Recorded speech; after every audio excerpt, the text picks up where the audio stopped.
Sziasztok! Ez itt a Tökéletlen Történelem, és ebben a részben Spartacus hihetetlenül izgalmas történetét mutatjuk be nektek. A köztársaságkori Rómában a rabszolgatartás intézménye teljesen természetes volt. A ház körüli munkákat, a földek művelését és sok egyéb munkát is rabszolgák végeztek el. A rabszolgák egy különleges csoportját alkották a gladiátorok, akiknek az volt a feladatuk, hogy a különböző ünnepeken szórakoztassák a római népet. Mivel az év nagy részét tették ki ezek az ünnepek, sok gladiátorra volt szükség. Minden gladiátor más harcmodorral, más fegyverzettel és eltérő adottságokkal bírt, ami még szórakoztatóbbá tette a látványosságukat. A küzdelem halálig tartott. Ilyen körülmények között gyakoriak voltak a rabszolgafelkelések is, ezek közül a leghíresebb a Spartacus vezette lázadás, ami időszámításunk előtt 74-től 71-ig tartott. Spartacus származásáról megoszlanak a vélemények. Egyesek szerint dezertált római katona volt, akit elfogtak és eladtak rabszolgának. Más vélemények szerint nomád trák férfi volt. Spartacus ügyes vívó volt, aki kivételes testierővel és intelligenciával rendelkezett. Ezek a tulajdonságok segítették abban, hogy kivívja gladiátor társai tiszteletét.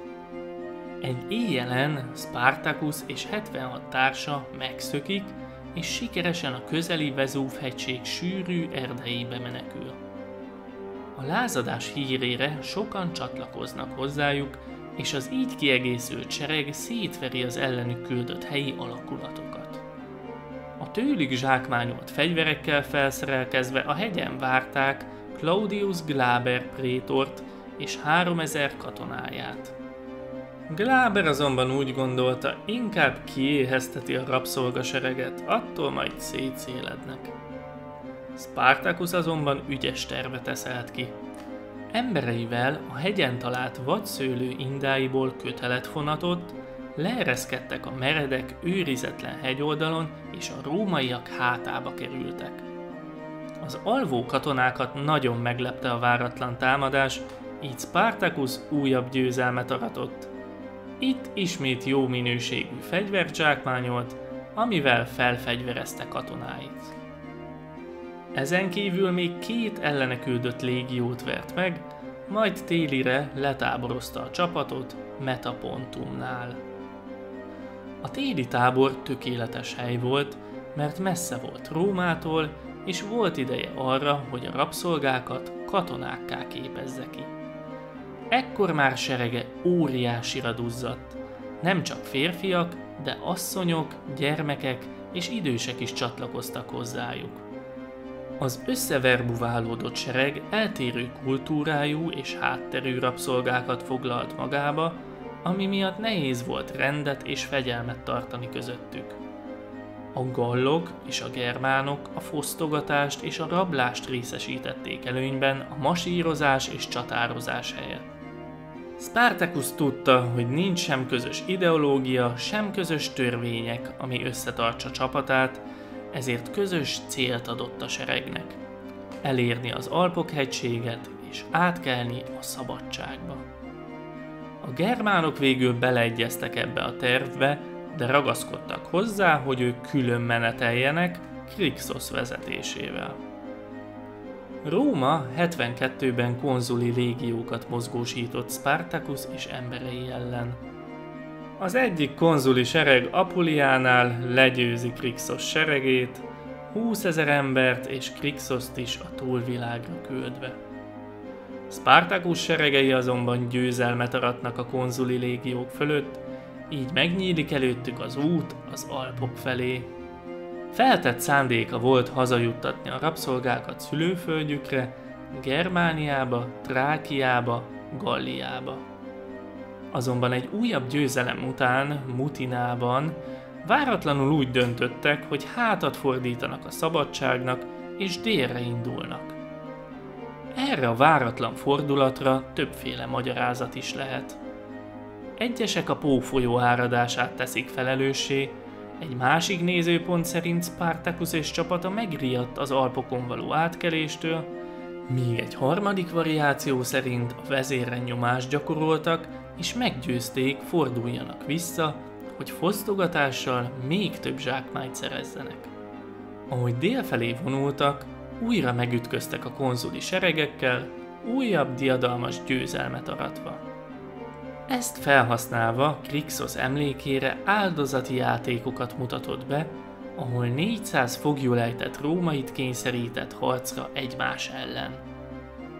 Rómában a közelgő sereg hírére úrrá lett a rettegés. A szenátus most már látványos eredményeket akart.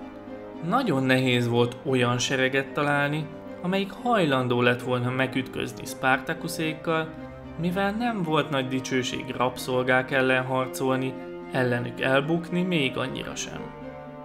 Marcus Licinius Crassus, a leggazdagabb ember a római köztársaságban, címekre vágyván saját zsebből fölállított 6 légiót, és a szenátus rendkívüli teljhatalommal ruházta fel, hogy a felkelést leverje.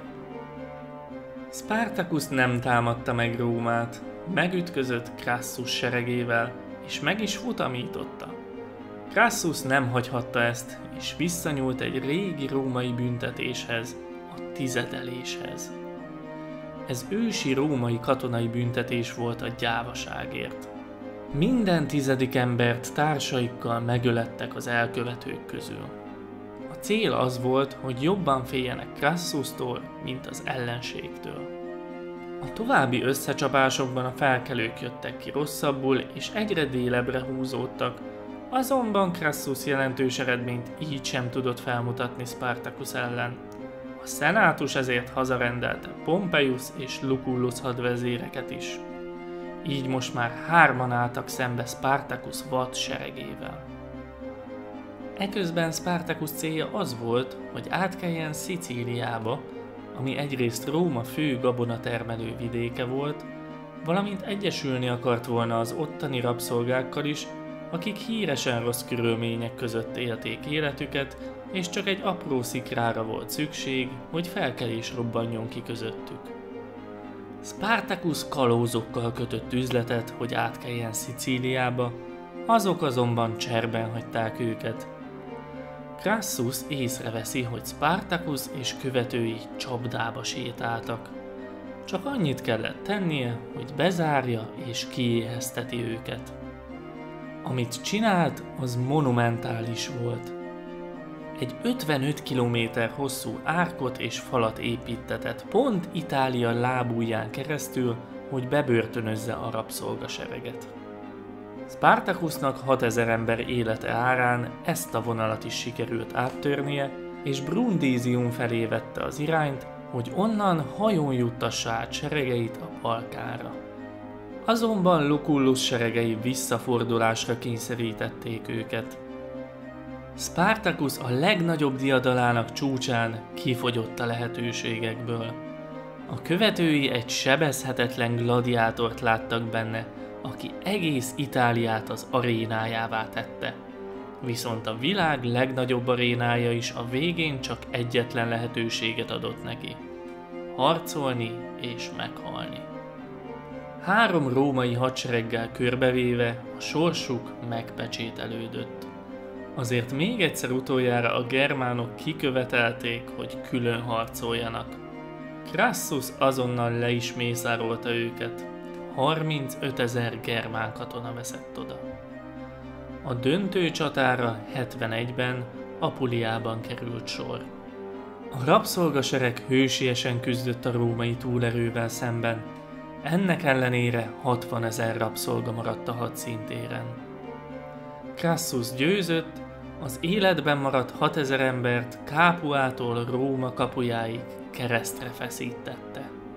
A holttesteket még hónapokig nem szedték le a keresztekről. Crassus így akarta elvenni mindenki kedvét a lázadástól. A Spartacus féle rabszolgafelkelés nem csak a rabszolgatartó életforma korlátaira hívta fel a figyelmet, hanem a köztársasági berendezkedés válságára is, ahonnan egyenes út vezetett a római császárok korához.